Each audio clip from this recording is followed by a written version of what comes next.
Dobrodošli spet v podcastu Po desnem pasu. Danes smo šli pa obiskati kočevske medvede.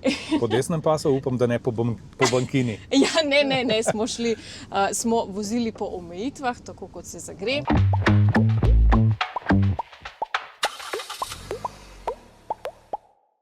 In smo danes obiskali kandidata za državnozborske volitve na listi SDS v tem kočevskem okraju, Roberta Tomazina. Živjo, Robert. Živjo. Hvala lepa, ker ste prišli v naše lepe kraje. Ja, z veseljem. Moram reči, da tudi jaz v tem, kako bi rekla, v času našega obiskovanja terena spoznam veliko krajev, kjer še nisem bila, veliko novih ljudi, veliko stvari izvem, ki jih še nisem vedela, tako da v bistvu spoznavamo domovino. Ja, Gorenjka na Kočevskem. Kočevska je izjemno lepa po zgodovini in po naravnih danostih. Predvsem pa gozdnata dežela. Gozd porašča tako rekoč 90% površine Kočevske, od tega je pa 80% državnih gozdov. Osrčje državnih gozdov, lahko rečemo, tudi osrčje evropskih gozdov v tem delu Evrope. Čudoviti gozdovi, čudovita krajina, kleni in trdni ljudje. Včasih rečem tudi malce muhasti, ampak upam si trditi, da bo ta muhavost na letošnjih spomladanskih volitvah minila in bosta in razum šla z roko v roki.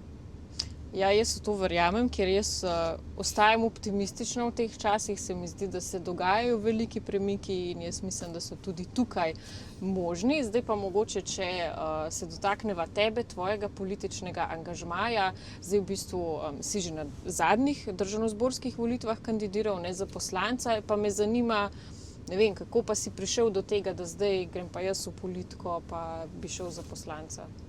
Na zadnjih volitvah smo dosegli lep rezultat, preko 20%, za kar sem se svojim volilcem, podpornikom Slovenske demokratske stranke lepo zahvalil. In gradili smo naprej to zgodbo, ta odnos do naših ljudi, gradili zaupanje in verjamem, da bojo ljudje tudi nagradili v letošnjem letu to naše delo. Sicer pa sem po duši gospodarstvenik, gozdar, ekonomist, magisterij sem naredil iz področja gospodarskega prava, ampak ostal sem navaden fant, preprost, dostopen za vse. Pogovarjam se z vsemi, pristne stike imamo vsi z vsemi dobre, nismo visoki ljudje, preprosti, taki, kot živimo na Kočevskem. Ja, saj v bistvu to je smisel politike, ne? Da delaš za vse državljane, ne glede na njihov gmotni položaj, ne glede na to, kdo so, ne. Marsikdo se spremeni v trenutku, ko dobi pomemben položaj. Ja, tega je veliko, nažalost. Zato doskrat jaz rečem, dajte človeku moč, pa boste videli, iz kakšnega kova je, ali je primeren ali ne. Če ostane vsaj približno enak, potem je to človek, na katerem se da graditi, sicer pa. Ja.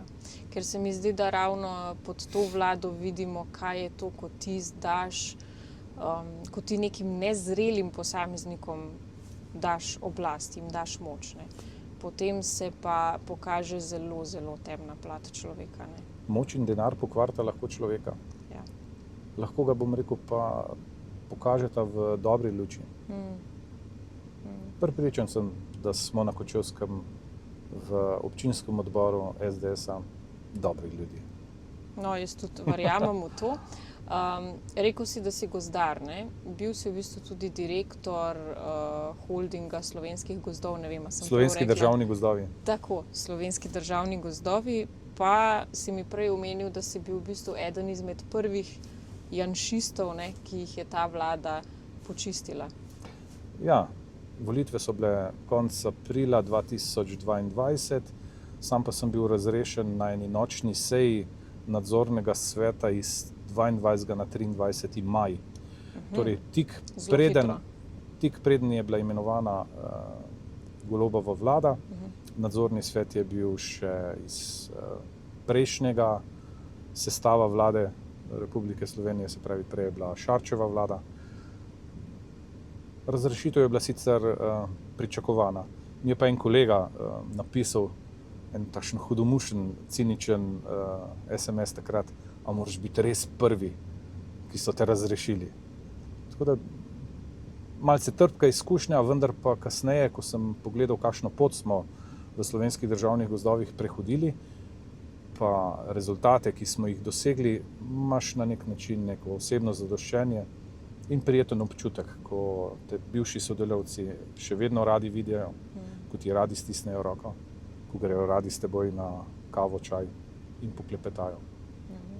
Ampak nasplošno, če se dotakneva tega čiščenja kadrov, ki pripadajo nasprotni politični opciji, ki so drugače misleči. Zdaj Robert Golob to nekako opravičuje, zagovarja, pravi, da je to popolnoma legitimno, ampak v resnici gre pa tukaj za kršenje 14. člena naše ustave, ki pravi, da smo vsi enakopravni, oziroma prepoveduje diskriminacijo na podlagi spola, spolne usmerjenosti, rase, veroizpovedi in konec koncev tudi politične usmerjenosti.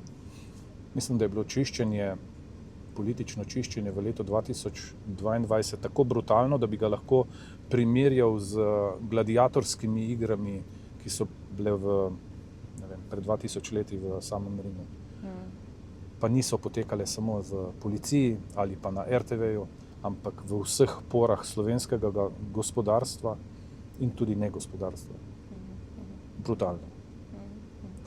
Zdi se mi napačen pristop in tle osebno zagovarjam, če nekdo svoj posel dela dobro, pusti ga, da dela svoj posel, nagradi ga, motiviraj ga, nagradi njegove ideje, predvsem pa rezultate. Ja. Pa če se mogoče še zdaj dotakneva lokalne problematike, se pravi Kočevja kot takega. Kar nekaj jih je takih No, kateri je največji izziv tukaj v Kočevju? Kočevje je par izzivov. Prvi, bom rekel, je ta, da je Kočevje postalo spalno naselje in se cirka 3000 ljudi dnevno vozi v Ljubljano v službo.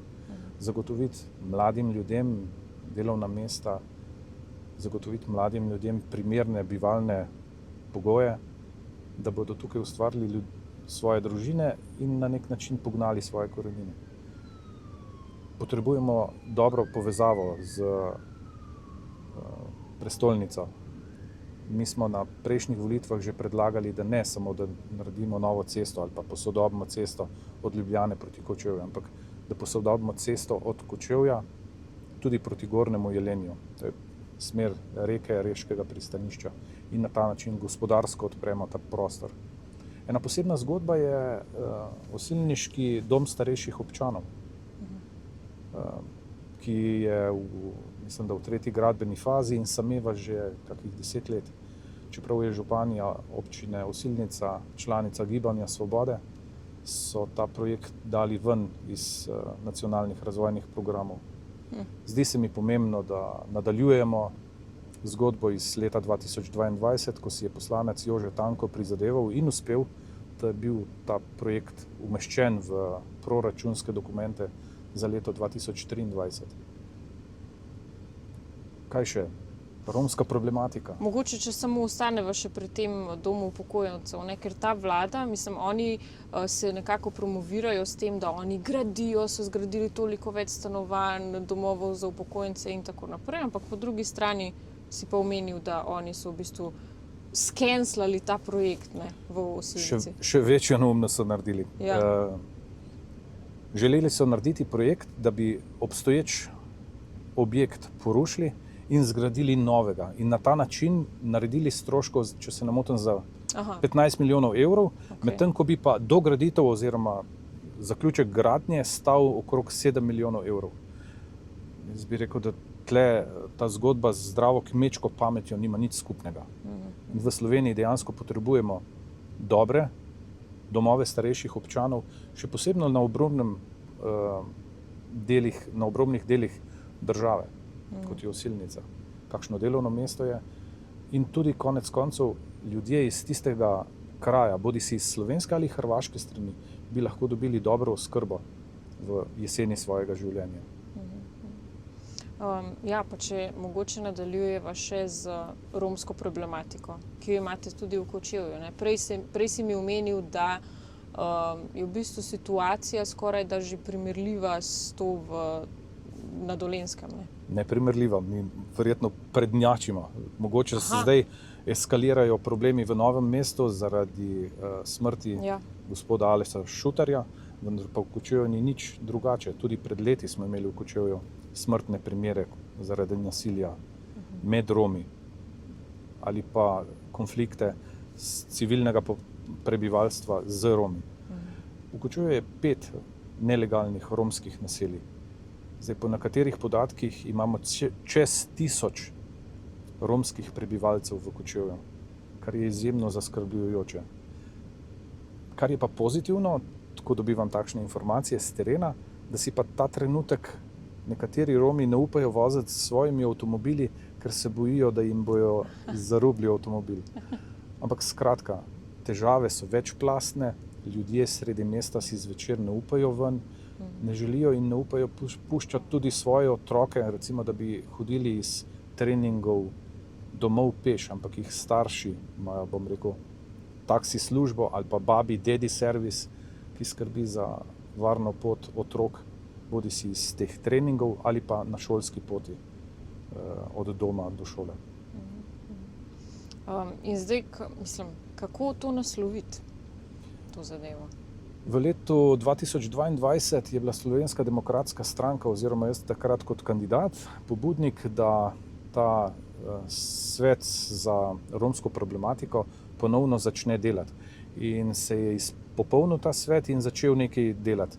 Bistvo tega sveta ali pa reševanja romske problematike pa je, da v program za reševanje romske problematike, ki traja, če se ne motim, od 2020 do leta 2030, umestimo tudi poglavje preventivno preprečevanje kriminalitete. Zdi se mi, da se tega poglavja otepajo vsi kot hudič križa. Ne, ampak problem je in treba si je odprti oči, priznati, povedati Bobu Bob in potegniti res kurativne ukrepe, ki pa bojo dejansko na eni strani v redu za civilno prebivalstvo, po drugi strani pa tudi motivacijski za romsko prebivalstvo. Mora biti zgodba win-win. Res pa je, da bomo pa vsi malce blago trpeli. Ta trenutek pa blago, ne samo blago, no? Ker Oreng trpi pa civilno prebivalstvo. Ja, v bistvu je treba doseči to stopnjo, ne, da smo vsi obravnavani enako pred zakonom. Enako. Ja. Se pravim, ponuditi tistim, ki želijo delati delo, bodi si javna dela, ne vem, kakršnega koli dela znotraj javnega servisa, po drugi strani pa omogočiti na nek način sistem samoočiščevanja romske kriminalitete. Se pravi, da bo enkrat začutili Romi, da jim nekateri posamezniki delajo več škode kot koristi, če izvajajo kazniva dejanja v okolju, kjer živijo. Se pravi, da bojo Romi enkrat sami prijavljali tiste, ki so storilci kaznivih dejanj. Jaz za svoj primer lahko povem, leta 2024, v mesecu januarju, so mi Romi ukradli lovsko orožje iz moje lovske hiše. Ja. Sej storilce so dobili in sta tudi odsedela, to sta bila 2 člana romske skupnosti kočevske, vendar pa orožja niso dobili. In orožje je še zmeraj nekje na trgu. Ne vem zakaj, ampak bojim se, bom rekel, da bi bilo kdaj to orožje uporabljeno za nova kazniva dejanja. Ampak zakaj smo v resnici prišli do točke, da se določeni populaciji dopušča takšna odklonska vedenja? Je to nekomu v interesu? Zakaj se jih pusti primerov? Ne vem, težko rečem, ampak enkrat je treba potegniti mejo, ločnico. Ne? Če za določene prekrške, kazniva dejanja nihče ni nikoli obsojen, potem gre še korak naprej. Ne? Poskuša, kje je tista meja, kje je tista margina. Ja. To mejo so stalno prestavljali. Pa tudi, bom rekel, po svoje ta prag tolerance oblasti je bil vedno bolj popustljiv. To ni v redu. Primer, recimo, je tle v Kočevju ena sosedska kočevska rezidenca, kjer je župan skupaj z občinsko upravo, župan Prebelič, omogočil, da so stanovanja dobile romske družine iz socialnega dna. Čeravno so v tej soseski kupili stanovanja ljudje, ki so si želeli intime, miru. Danes bom rekel, te ljudje, ki so stanovanja kupili, jih ne bojo prodali tudi za pol cene. Pa imajo ogromne težave z sostanovalci. Bodisi zaradi javnega reda in miru, bodisi zaradi vlomov v sama stanovanja, v kleti, bodisi zaradi nadlegovanja otrok in vseh stvari, ki sodijo zraven. Se pravi, namesto da bi jih spravili v šole, jih naučili delati, ne, da si sami zaslužijo svoj denar, svoje premoženje, se jim... Popustljiva politika ni nikoli v redu. Mora biti, bom rekel, politika reda, lahko tudi, če rečemo, korenčka in palice. Jaz bi temu rekel motivacijska politika. Ne samo, da grejo otroci v šole, tudi mladi morajo prijeti za kramp in lopato, pa narediti nekaj za skupnost, ki jim samo daje.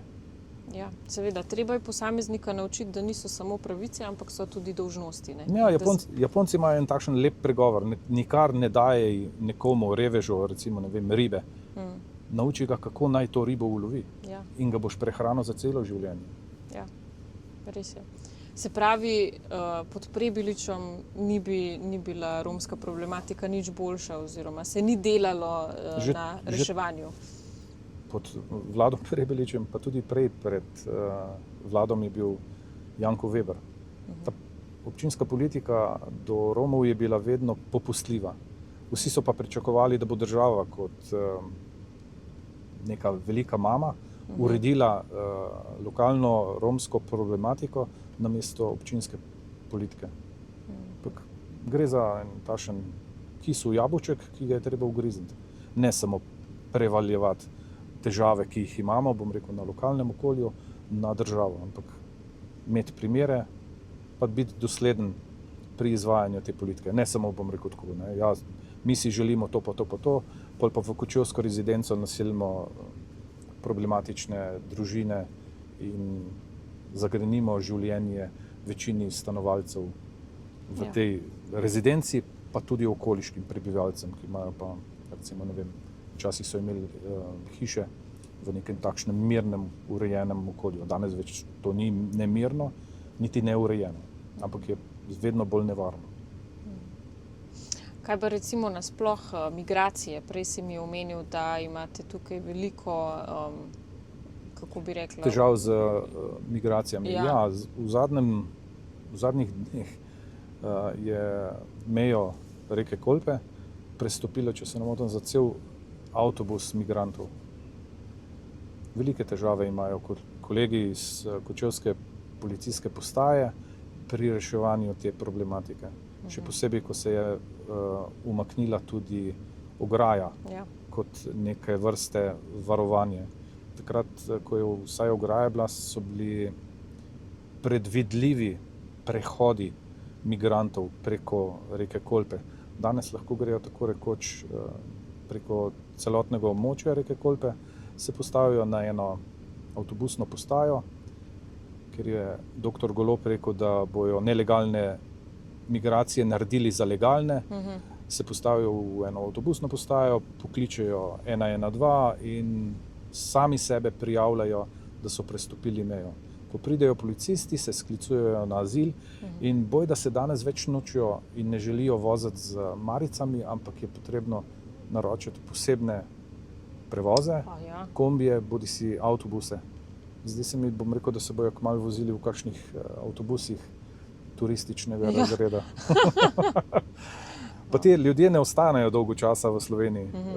So v Sloveniji, bom rekel, 2-3 dni, tako da se spočijejo, osvežijo, stuširajo in potem nadaljujejo pot v Evropo. In zmotno je prepričanje, da je s tem naš problem rešen, ker teh migrantov, vsaj v večini primerov, ni več. Če govorimo, da je Evropa naša domovina, je problem, ki ga mi prenašamo v Evropo, naš problem, ki ga tudi mi ustvarjamo. Ja, res je. Pa konec koncev, se mi zdi, da skoraj vsak, ki sem pride in zahteva azil, dobi potem še nekaj socialnih transferjev, nekaj sredstev. Grozljive so te številke, ki jih namenjamo za migracije, predvsem iz vidika, da ob tem zanemarjamo recimo, ranljive skupine. Ja. Prej sva govorila o domu starejših občanov v Osilnici, verjetno je teh domov še veliko več, govorimo o dolgotrajni oskrbi, govorimo o težavah, recimo, ki jih ima slovensko šolstvo. Pa še bi lahko naštevali. Mogoče še za konec vprašanje, kaj je eno področje, za katerega misliš, da ga je treba prioritetno urediti, ko prevzame oblast nova vlada? Umestitev tega cestnega projekta v državne razvojne programe in skupaj s hrvaško vlado si prizadevati, da bi ta projekt v celoti financirala Evropska unija. To so tako imenovani programi Interreg. Če je volja, je tudi pot. Pa če tudi ta pot bo trajala 5 ali pa 6, 10 let. Prišli pa bomo do cilja potem. Osilnica, potem pa gospodarstvo. Država je investirala v vzpostavitev železniške proge med Ljubljano in Kočevjem 100 milijonov evrov. 100 milijonov evrov. Pa danes se vozi gor pa dol samo potniški vlak, ki je pa na pol prazen. In če je država investirala v ta železniški krak 100 milijonov, moramo na lokalni ravni, se pravi občinski ravni, zagotoviti ustrezne občinske prostorske akte, ki bojo omogočali razvoj gospodarstva okrog železniške povezave. Sicer nismo vredni počenega groša oziroma nas mora nekdo zamenjati, da bo prišel, naredil ustrezne prostorske akte in omogočil razvoj gospodarstva. Z razvojem gospodarstva pridejo pa delovna mesta, z delovnimi mesti pridejo mladi, z mladimi pridejo mlade družine, z mladimi družinami se porodijo spet potrebe po recimo stanovanjih, vrtcih, nastanitvah. Konec koncev potrošništvo je tisto, ki pa konec koncev goni to našo družbo kot celoto. Najlepša hvala za ta pogovor. In seveda z veseljem želim vso srečo na volitvah, gremo skupaj na zmago in dajmo potegniti našo državo iz blata ter Slovence postaviti. Po desnem pasu? Po desnem pasu. Po desnem pasu, pa brez bankine. Tako. S povprečno hitrostjo, ki bo bistveno večja, kot če bi bili tudi občasno na levem pasu. Na levem pasu, res je, ker zdaj delujejo preveč zaletavo, brez glavo, da ne uporabim še kakšnih drugih besed. Ja, na bankini je marsikdaj kakšna ovira in ker je ovira, zelo hitro predreš gumo in če predreš gumo, se moraš ustaviti in takrat moraš zamenjati gumo, pa daš gor rezervno kolo. Ja. In ker daš rezervno kolo gor, se bistveno bolj počasi pelješ naprej. No, dobro prispodobo si zdaj uporabil. Hvala še enkrat za ta pogovor. Hvala tebi.